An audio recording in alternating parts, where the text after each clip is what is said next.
Ladies and gentlemen, good day and welcome to the Q2 H1 FY2026 earnings conference call of Quess Corp hosted by IIFL Capital Services Limited. As a reminder, all participant lines will be in the listen-only mode and there will be an opportunity for you to ask questions after the presentation concludes.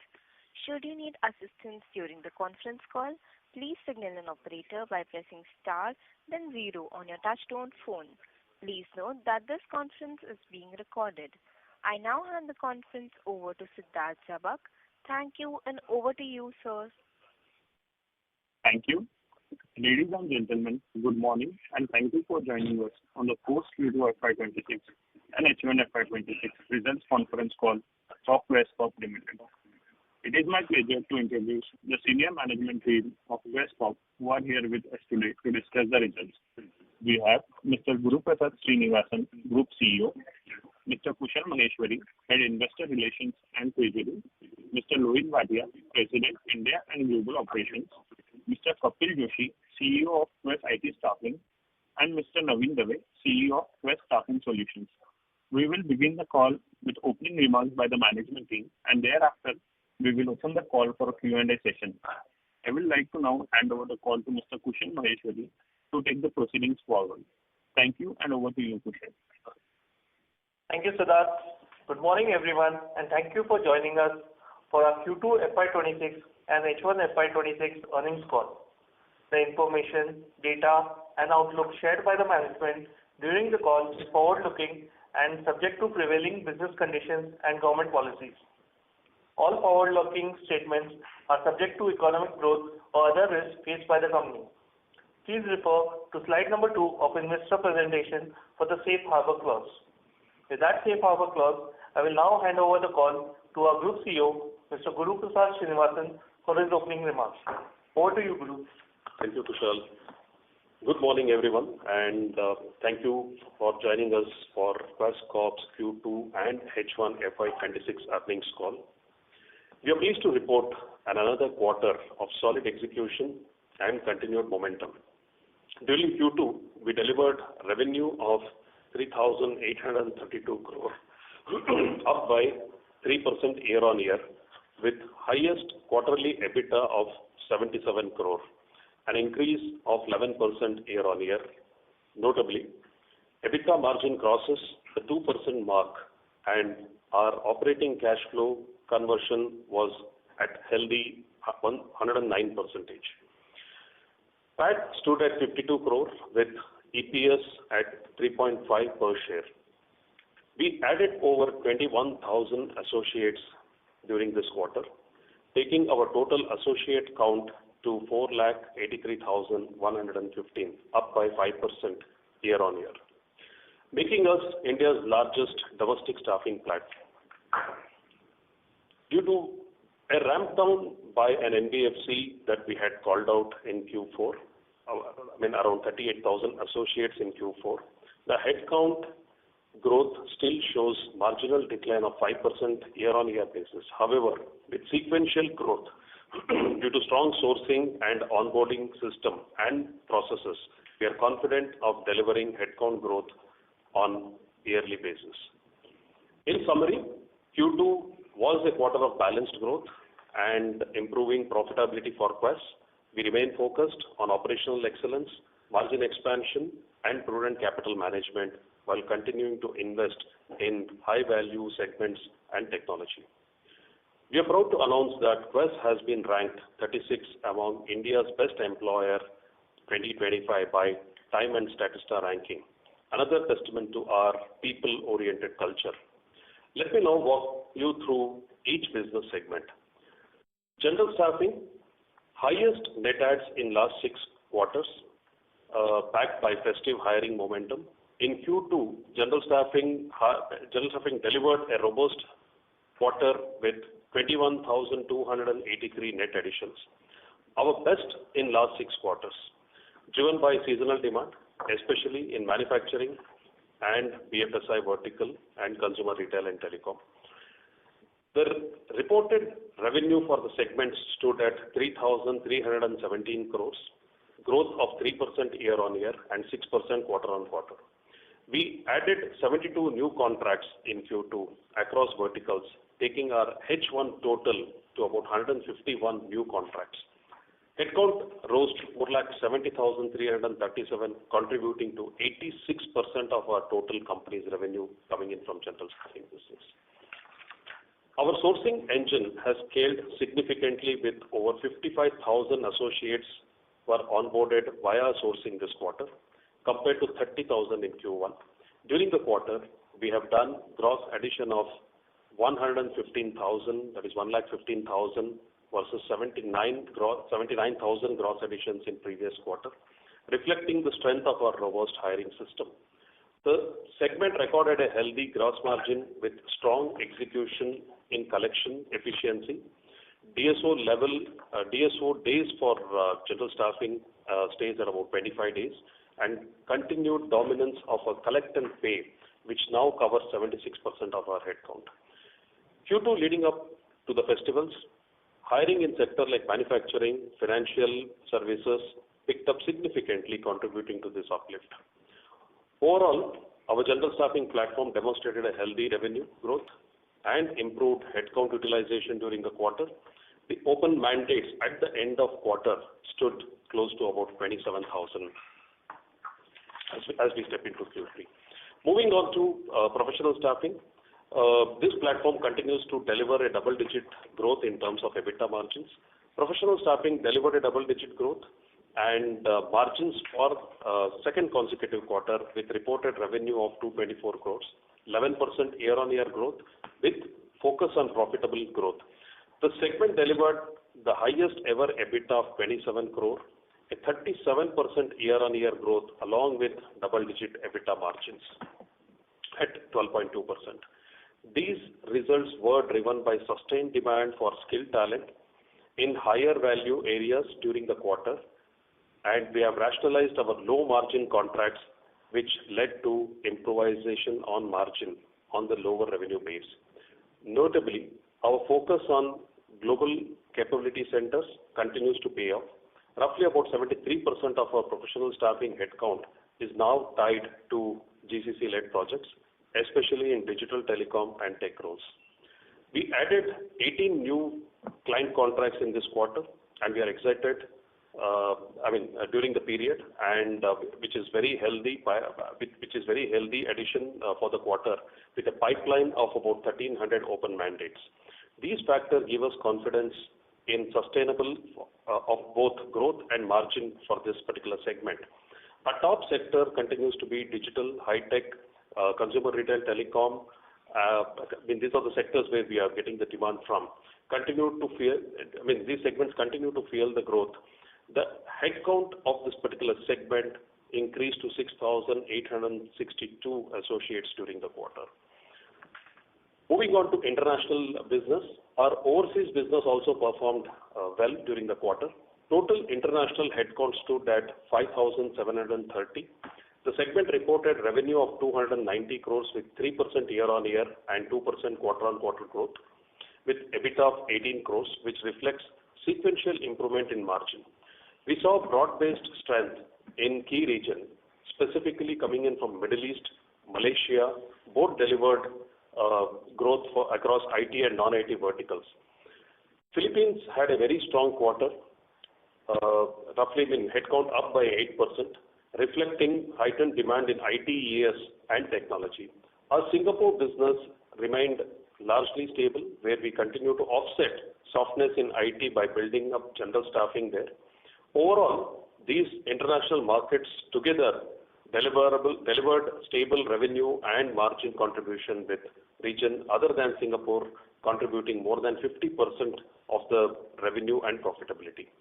Middle East achieved the highest ever EBITDA of 12.8%, with headcount crossing 2,100 associates, supported by new ITES customers in Malaysia, in Middle East.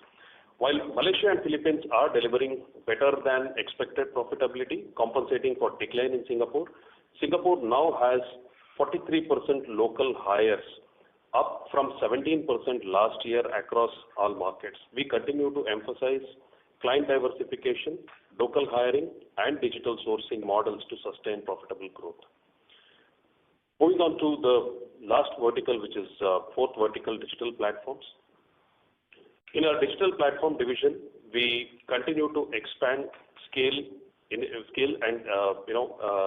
specifically on the product led, which is Hamara Jobs platform, now boasts over 12.6 million registered candidate profile, a clear leading position in India's blue-collar segment recruitment space.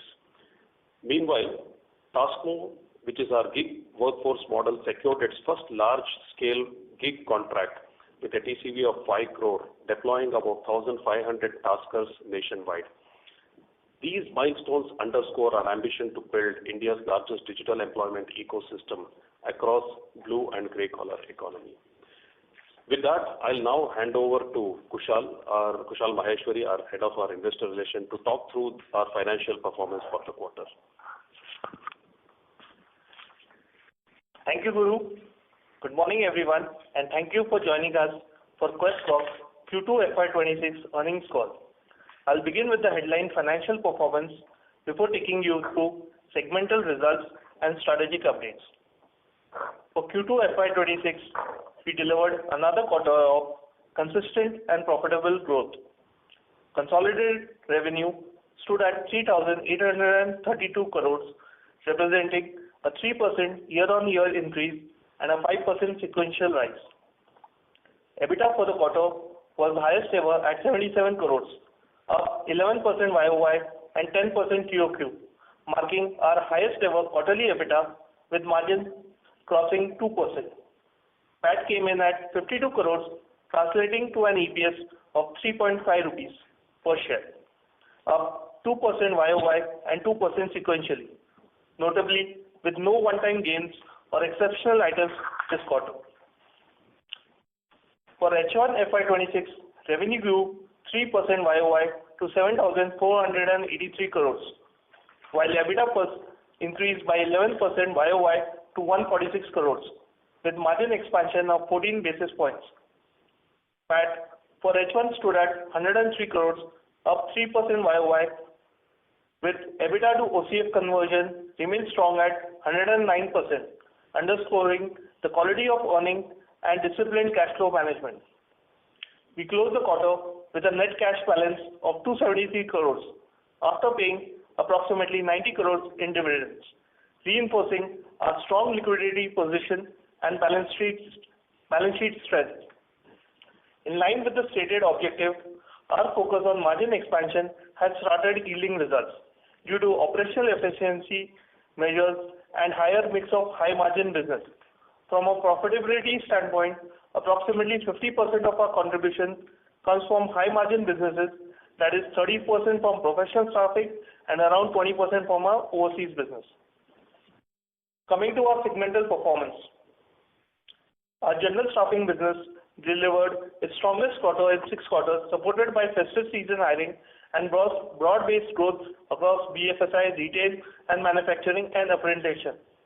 Revenue stood at 3,317 crores, up by 6% YOY and 3% QOQ, accounting for 86% of our consolidated revenue, while segmental EBITDA was at 46 crores, down by 23% YOY and up by 1% QOQ, with margins remaining stable at approximately 1.4%. Collect and pay ratio remains steady at 76% and cash conversion remains robust with DSO at 25 days. Overall, general staffing continues to demonstrate operational efficiency, strong cash discipline, and market leadership. Moving on to professional staffing business, which continues to perform exceptionally well, delivered sustained double-digit growth in both revenue and profitability. Revenue for Q2 stood at 224 crores, up 11% YOY and down by 8% QOQ, while EBITDA was highest ever at 27 crores, up 37% YOY and 10% QOQ with margin of 12.2%, thereby maintaining double-digit growth and margins for the second consecutive quarter. As discussed by Guru earlier, with our focus on profitability, we have rationalized low-margin contracts within the segment, which has led to rise in margins on lower revenue base during the quarter. Professional staffing continues to be a high margin, scalable growth driver within our portfolio of businesses. Coming to overseas business, which has delivered a steady and profitable performance with broad-based regional contributions. Revenue for the quarter stood at 290 crores, up by 3% YOY and 2% QOQ, while EBITDA was at 18 crores, up 27% YOY and 1% QOQ, representing a stable 6.2% margin. Headcount grew by 16% YOY to 5,730, reflecting strong delivery across regions.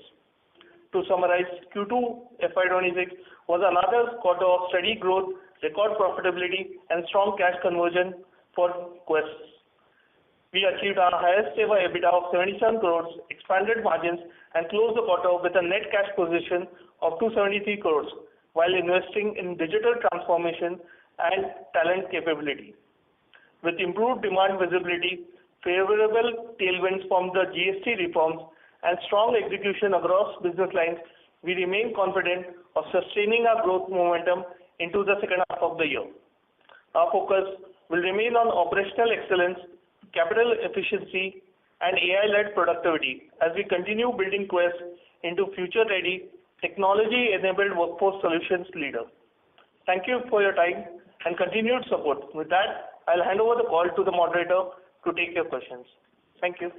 Thank you very much. We will now begin the question and answer session. Anyone who wishes to ask a question may press star and one on their touchtone telephone. If you wish to remove yourself from the question queue, you may press star and two. Participants are requested to use handsets while asking a question. Ladies and gentlemen, we will wait for a moment while the question queue assembles.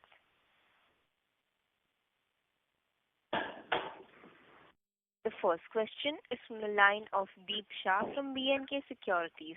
Please go ahead. Yeah, hi. Thanks for the opportunity. So the first question is around the headcount adds.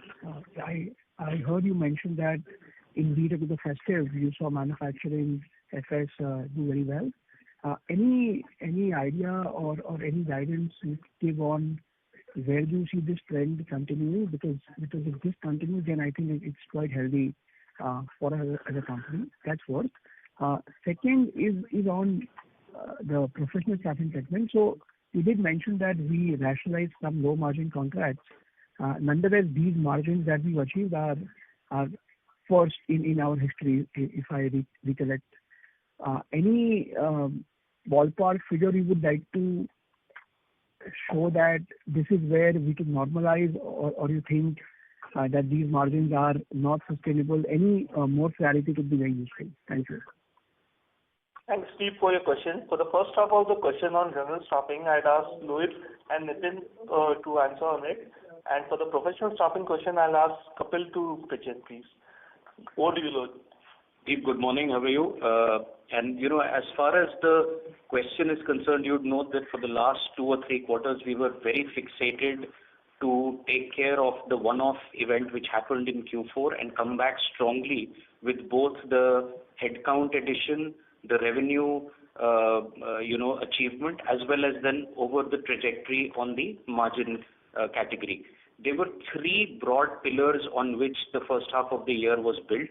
As far as GS is concerned, the pillar was that we have to recover on the volume for the 38,000-40,000 that Guru had spoken about from last financial year. On the professional staffing, it was maximizing our intent with the GCCs and the margin expansion, and overseas, it was to come back to a trajectory of growth irrespective of the headwinds of the Singapore market. All 3 units have delivered in first half of the year a solid platform for what we had set out for each one of them. Now, coming specifically to your question on seasonality, as you know, this time the season got certain tailwinds. There has been a reduction in repo rates a few times. There has been a reduction in income tax for people up to 100,000, which gives more consumption in the hands of the people, as well as the big announcement of GST 2.0, which happened just before the season kicked in. We were very confident that if we look out for opportunities, and those opportunities were delivered by both our sourcing team and technology, and I'll bring in Nitin Dave, the CEO for the staffing business. to speak more about this, and that's what the team has been able to maximize. Looking out into Q3, I would like to basically say that we would look at H2 rather than just simply Q3, because Q3 also comes at the end of, it starts with the end of Diwali and then goes into the season of Christmas and New Year's. So we are confident that we will be able to repeat our H1 performance into H2, but I will give it to Nitin to broadly speak about the measures that the business has taken to ensure this. I'll come back on the professional staffing and then give it to Kapil. Yeah, good morning, Deep. This is Nitin. So, Deep, I would like to focus on the sourcing engine that we have built and also the sales engine that we have to deliver. If you look at every year and every quarter, if you look at last 3-4 years, we have been delivering a net add of about 15,000 quarter on quarter. So this sales engine and sourcing engine is mature. It's in a position to focus on the opportunities. As Guru said in his brief, that the open mandate at this point of time is still 27,000, and that's where we'd like to focus our attention on, and on a continued basis, deliver steady headcount quarter on quarter. So that's what the business is geared for. And in terms of sourcing capabilities, technologies, we are working on that consistently, and I believe we are in a position to deliver headcount consistently quarter on quarter. Kapil, if you can answer the second half of the question on margins for professional staffing business. Yes, sure. I think he spoke about revenue also, so I will answer first on the revenue front. If you see our revenue by segment, a large portion of our revenue comes from the MSP programs. MSP program is, we just not support client on staff augmentation, but we also support client on cost optimization on, on their workforce management spend in technology area. So we build a strong talent supply chain for them, and we manage their technology spend. And it is a pass-through business for us. So one of our large MSP program has gone for sunset, and that is where you see the revenue drop.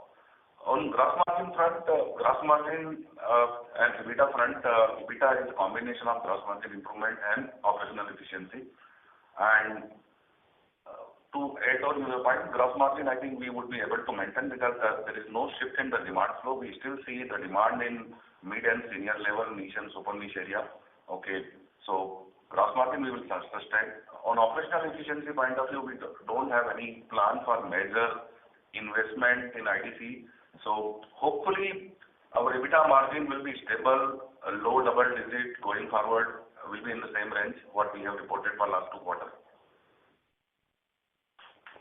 Thank you, Kapil.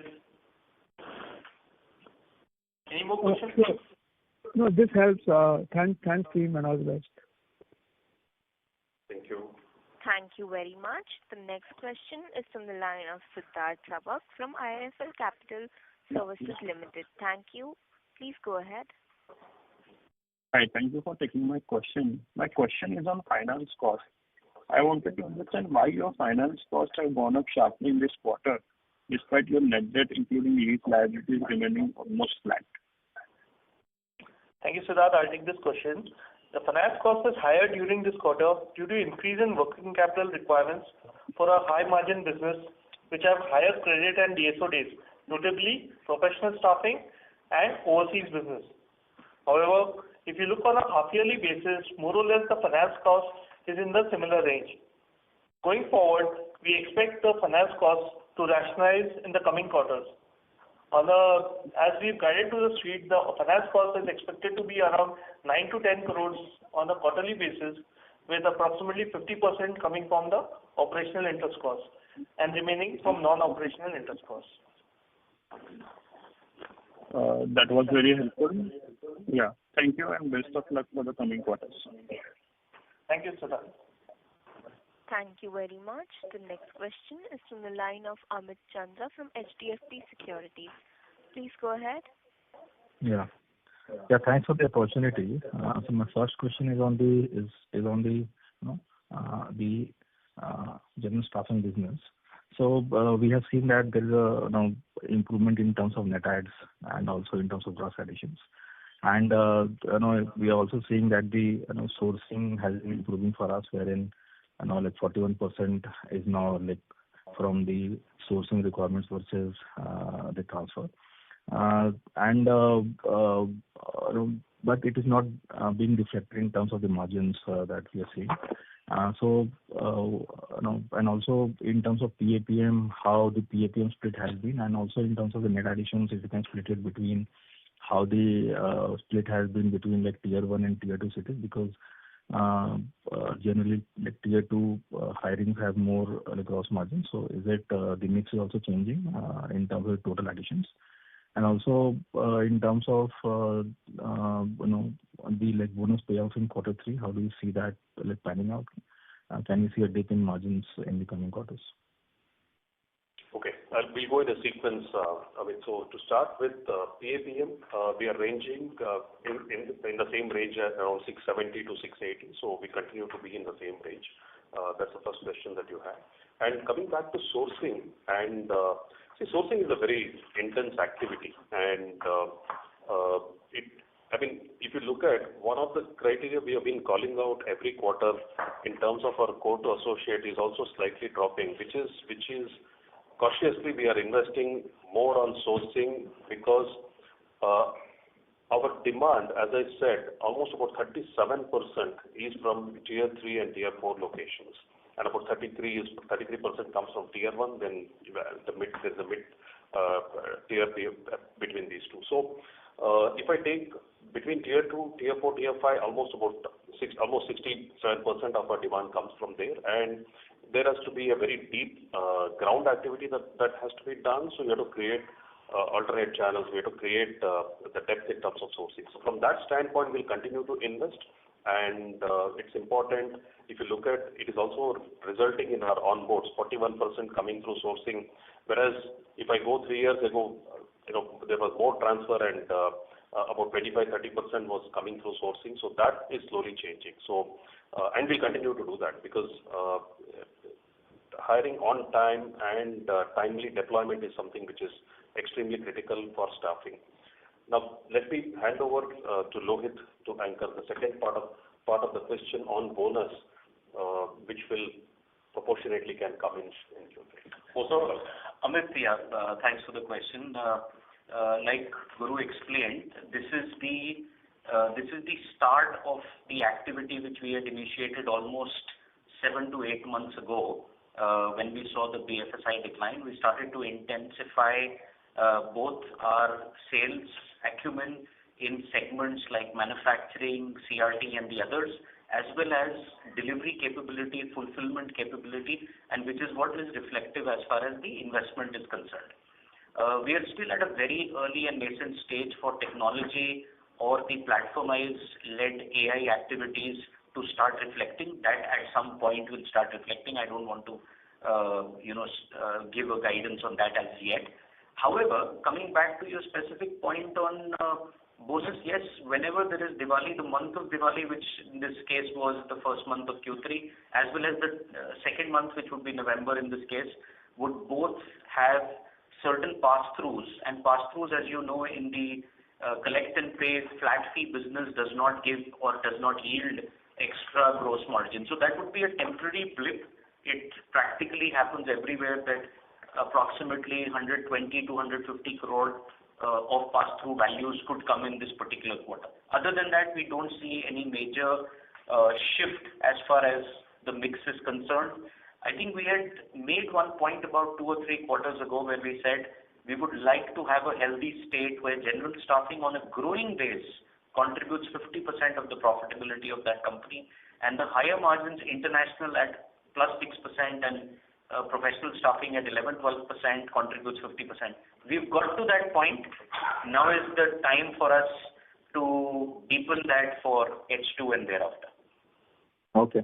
So, like in terms of more structural levers for the margin expansion in the general staffing business, we thought that higher sourcing and automation and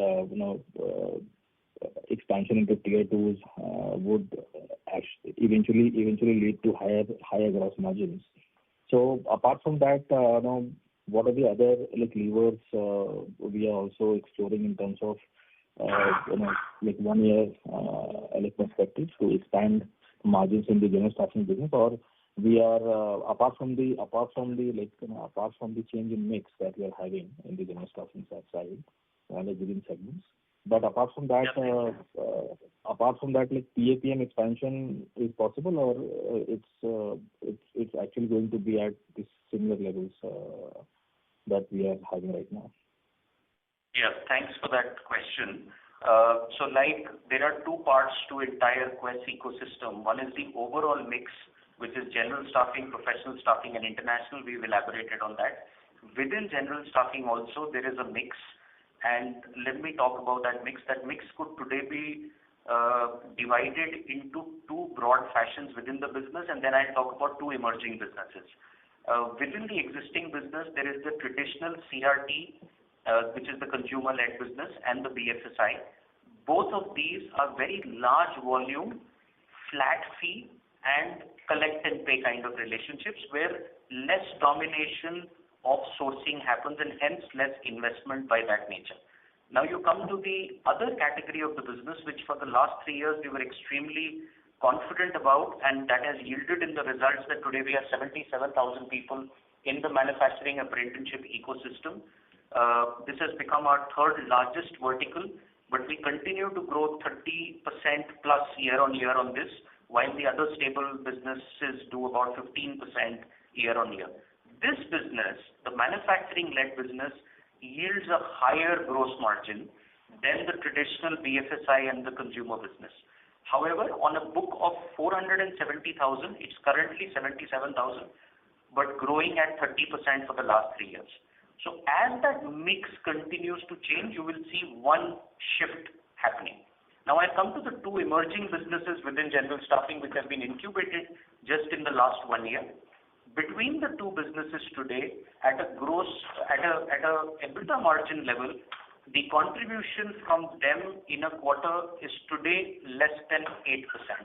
These two businesses primarily are the VAS business, the value-added services, staffing plus business backed up by technology, and the second business is the construction business. Both of these businesses have much higher gross margin as well as they have much higher EBITDA margin. But like I said, the contribution to the overall general staffing book today is less than 8%, and that's something where our leadership team as well as our teams have made a lot of investments, and we continue to look forward into the next 1 to 3 years on having higher mix from there as well. Okay. Thanks for the answer, sir. And sir, the second part of the question would be on the professional staffing. Here also, it's encouraging to see the margin expansion and focus on high margin business. But in terms of the existing book of business, we are seeing some recovery in the IT services part, which has been like subdued over a longer period of time. So within the verticals which we are within professional staffing, if you can give some color that what is contributing, because the large part of the growth earlier was largely being contributed by the rise of the GCCs. Are you seeing some shifts or some kind of growth emerging in other verticals as well in professional staffing?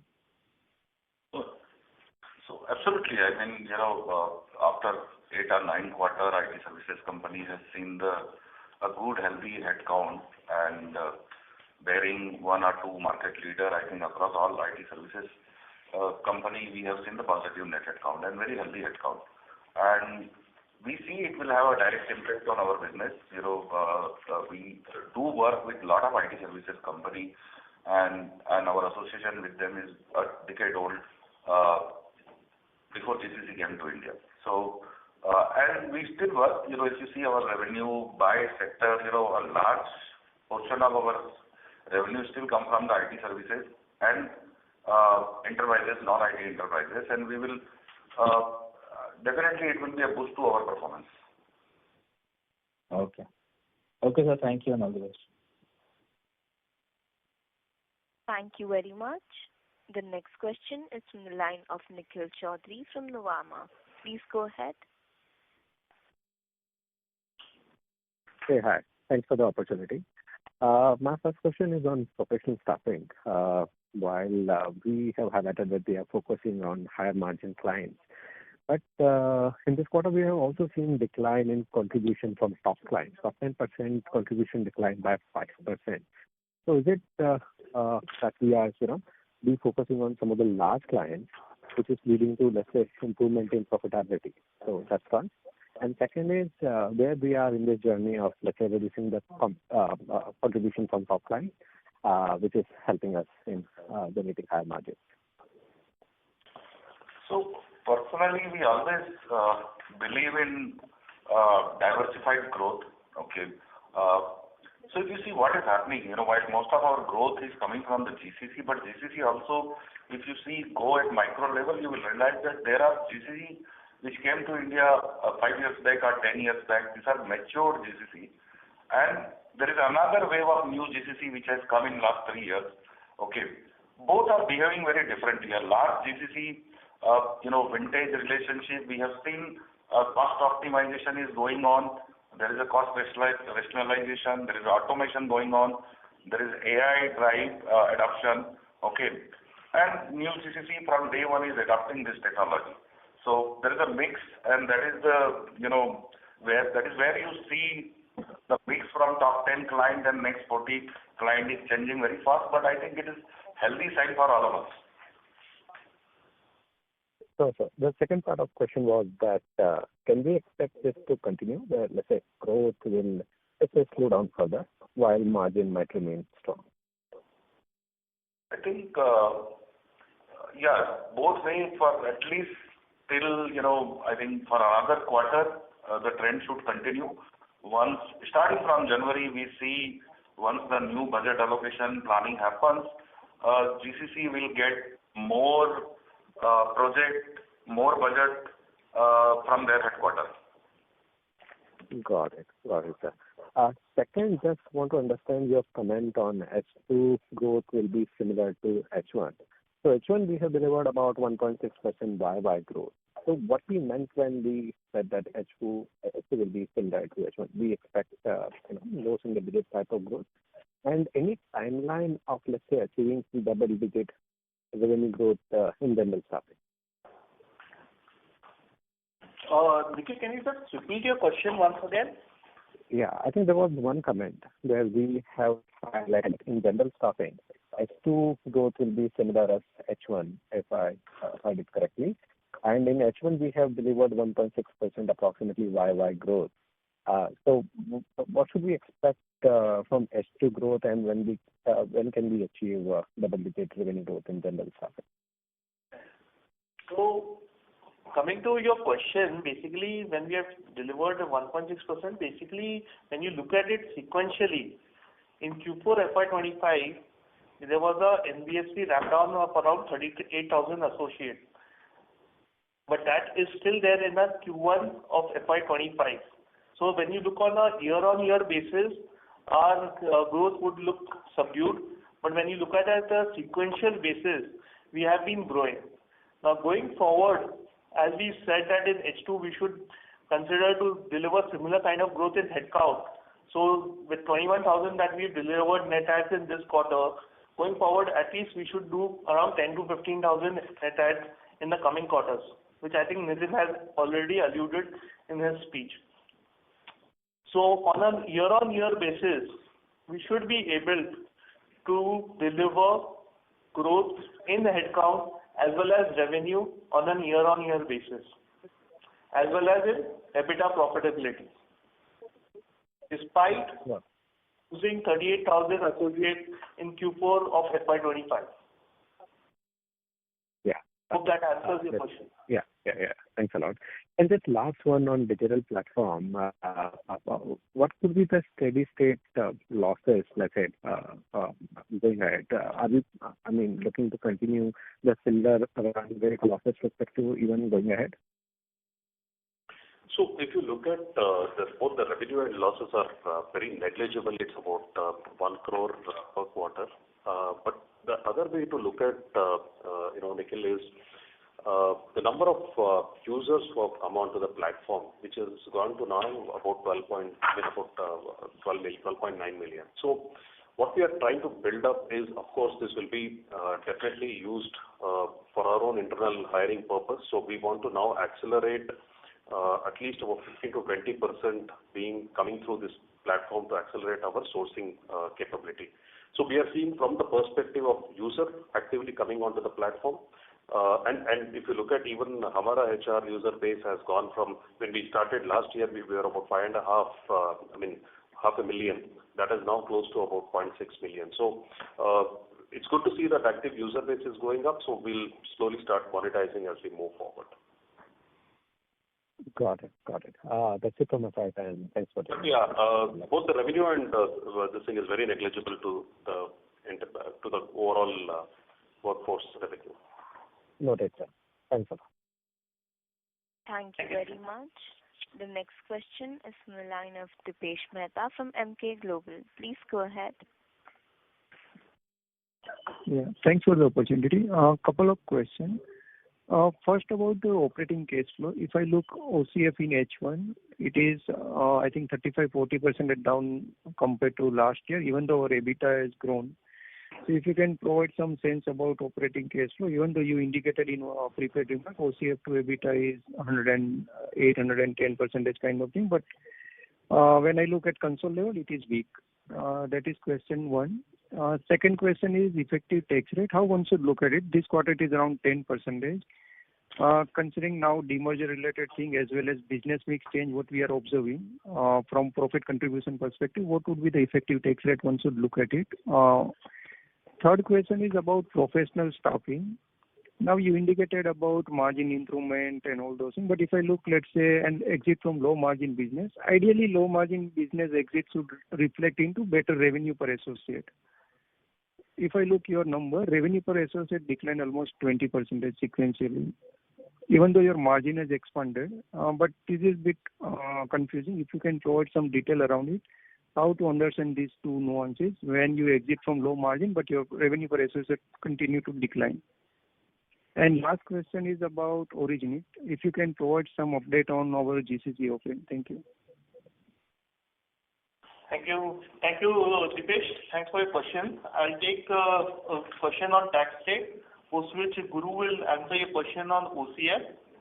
Kapil will answer your question on revenue per associate in professional staffing, as well as answer your question on Origin business. So coming to tax rate, we have started getting higher contribution from a higher margin business. So on a modeling basis, I would advise you that the new tax rate or the tax incidence should be in the range of 10 to 12%. So as compared to previously, which was we had guided for 5%, but I think the new normal on the tax rate is around 10% for our business as the growth goes forward.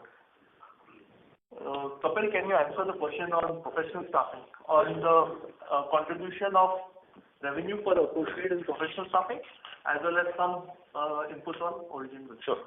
So Dipesh, just to explain you again, I briefed it earlier also. MSP is a pass-through business where we manage clients' spend on workforce management in technology space. The headcount is not on our payroll. Okay, so what we have lost is only revenue. We didn't lose the headcount, and that is where if you calculate headcount is the same but revenue is dropped. I think that is where you see drop per associate, but actually our revenue has dropped, pass-through revenue, and our per associate revenue is actually getting improved quarter on quarter. Margins per associate is getting improved quarter on quarter. Sure. Dipesh, on your other question with regard to specific to OCF, see, it's not straight comparable because last year we had a tax refund of about 129 crores. And this year we are working on it, we are yet to get there. But where we have closed Q2 is about 109%, which is exceptionally high, considering few advance salaries that we would have collected and paid just on the last day before Diwali and all of that. But otherwise, anywhere the range that we should be able to be should be anywhere between about 80 to 90%. So that's the range that we will be able to sustain. But last time was one odd where we had 129 crore of tax refund.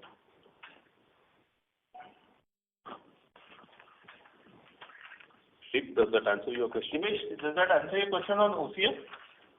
Yeah, that answers. So you are indicating 80 to 90 conversion one should look at it, and because of lack of refund, that number is lower in H1 compared to last year. And there could be refund this year as well, but we are not too sure at the moment. As it comes, it just gets added up. Yeah. Understand. As we have guided to the street, for the full year, we should be in the range of 70% for OCF, EBITDA to OCF conversion. 70 or 80 to 90? Because I think Guru said 80 to 90.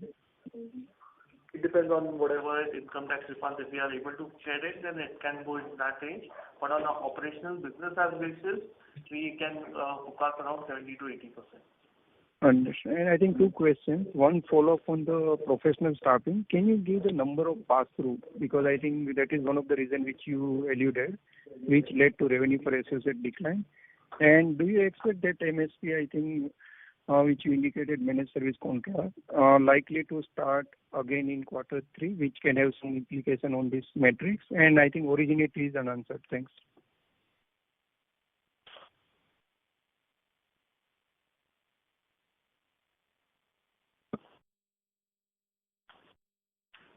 Lohit, if you can just give some inputs on the origin business. Yeah, so two specific questions that you asked. One, you said what was the number of this MSP customer that got sunsetted. It's approximately about 10 crores per month, or for a full quarter, it will be roughly about 30 crores. So that's where, like Kapil mentioned, because these are contractors of our suppliers, not contractors of ours, and hence don't reflect in our headcount. But as we are the MSP provider, it reflects in our revenue number. That's why you were finding that anomaly. Reason that our team always goes out for these lucrative large MSPs is MSP also gives you an enablement to provide your technology, your platform, and also get what is called participating MSP benefit. And as a participating MSP benefit, you generally have a higher market share with that customer between 25 to 40% at least. So will we continue to look at global deals in MSP when the customer wants to play in India? Yes, from time to time, we continue to keep looking at that, and which is why, in spite of the fact that our business yielded 12% plus EBITDA margin, Kapil has said that he would like to continue on the range of 11 to 12%. So we've factored for that, is one. What was this? Origin, yeah. On Origin, we have already successfully not just bagged, but we've also executed and activated one GCC. There are another two which are at the final legal stages. This has a very long gestation period for the simple reason that the sales cycle itself, the pre-sale cycle itself can be between 3 to 6 months. Another 3 months of architecting how you would execute, and then it could take anywhere between 2 to 3 months to do your legal agreements from the clients, because they are setting up shop in your country for the very first time, and that has to be all managed by us. And obviously, premises has to be taken, so infra has to be built and activated. So hence, GCC by nature is a slightly longish gestation period when it comes to from the time that we start the sales cycle to the time that we fructify. We feel that this quarter, these two legal agreements will go live, and then will come the delivery stage, and they will start marginally contributing to our numbers. But by Q4, they will have slightly better contribution to the numbers. Thank you.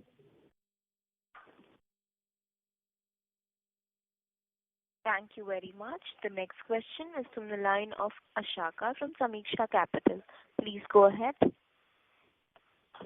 Hello, sir. Thank you for the opportunity.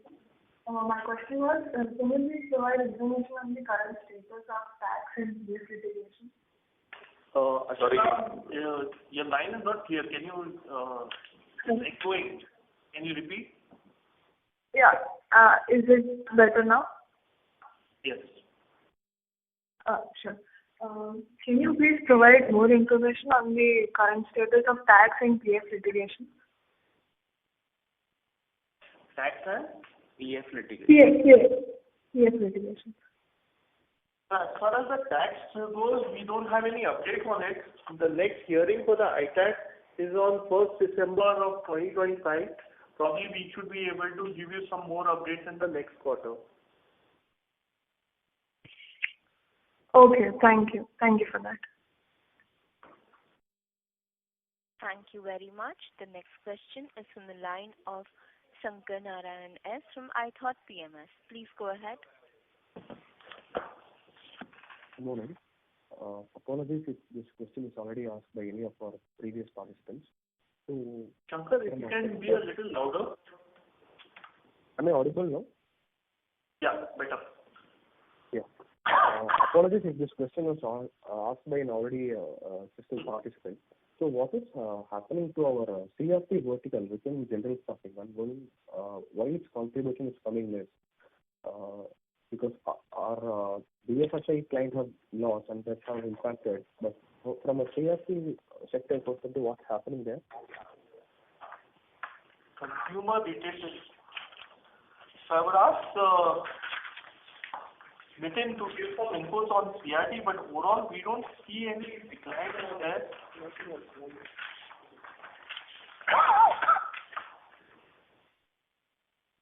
So the concentration, basically the contribution of CRT business on the overall basis has come up from 50% to around about 45% in this quarter. So some flavor on that, Nitin. What is happening is that if you look at quarter on quarter, our maximum growth has come from the manufacturing segment. And if you look at our manufacturing segment at this point of time, is growing at about 15% quarter on quarter. So what is happening in the CRT, it is a far more mature vertical for us, where the growth is more steady, where some of the other segments like manufacturing are certainly growing faster. But overall, the pipeline at CRT is healthy. The sourcing that we are doing in the CRT vertical is also healthy. What is happening is that the telecom business, which also forms a part of the CRT vertical, is growing slower. So actually it is coming down. So the telecom vertical at this point of time is not hiring. The number of telecom operators are also limited. It's not that you can grow those verticals. But if you look at smaller practices within the CRT verticals like the retail, the e-commerce, they have definitely grown. But the telecom practice has gone down. And on top of that, the manufacturing is certainly growing faster. It's the fastest growing practice for us at this point of time. Shankar, you got it right. There's a typo error on that. The CRT is still 48% in this quarter. It's not 43%. Got it. So I'm saying from the general staffing contribution, so that's the reason why I mentioned 43. Okay. Got it.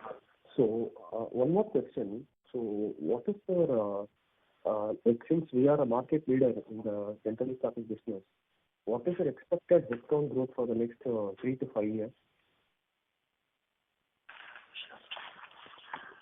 So, Shankar, so this is this question is something that we answered, and I'd like to repeat that at this point of time we have a very steady sourcing and a sales engine in place, which is designed to cater to the requirements of all the segments, be it the CRT, manufacturing, as well as BFSI in all parts of the country.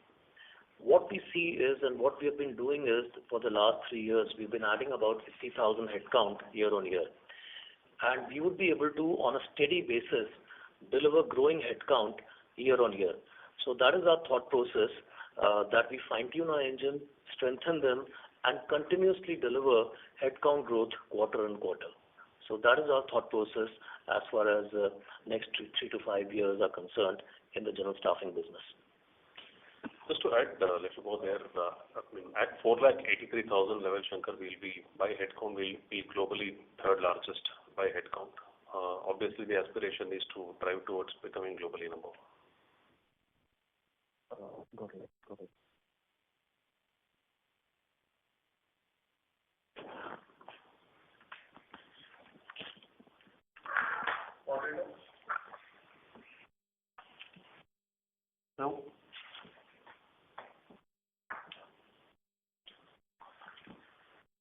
Moderator? Yes, sir. The next question is from the line of Gaurav from Capital Farming Consultants. Please go ahead.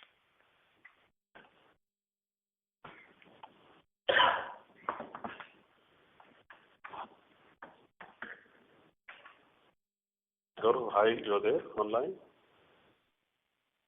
Mr. Gaurav? Seems like the participant is not there. The next question is from the line of Shivang from MK. Please go ahead. Hi, am I audible? Yes, Shivang. Yeah. Since the VFC impact was in Q4 last year, can you give me a sense of YOY growth for Q4 this year? Sorry, what is it that you're looking at? YOY growth in headcount for Q4.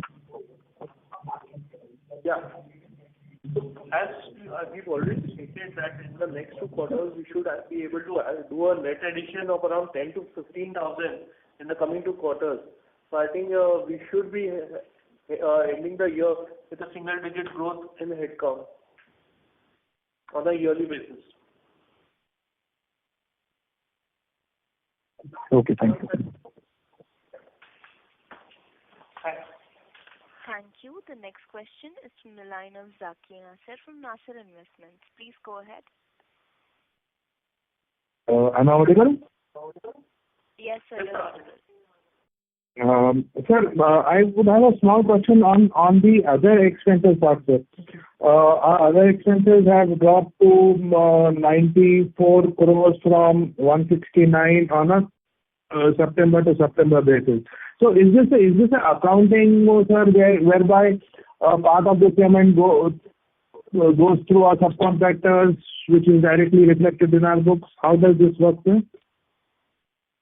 You're right, Nasir. As we discussed that we have rationalized our low-margin business in MSP. And so there's a decline in revenue in the professional staffing business and decline in other expenses. Whereas the cost for the subcontractor charges. Okay, so the subcontractor charges will get converted into employee benefit expenses broadly. Is it right, sir? If we get it is reflected. No, I'm saying if we let go of these contracts, MSP contracts, so subcontractor expenses also will go up from the back. So the percentage of expenses will get converted from other expenses into employee charges.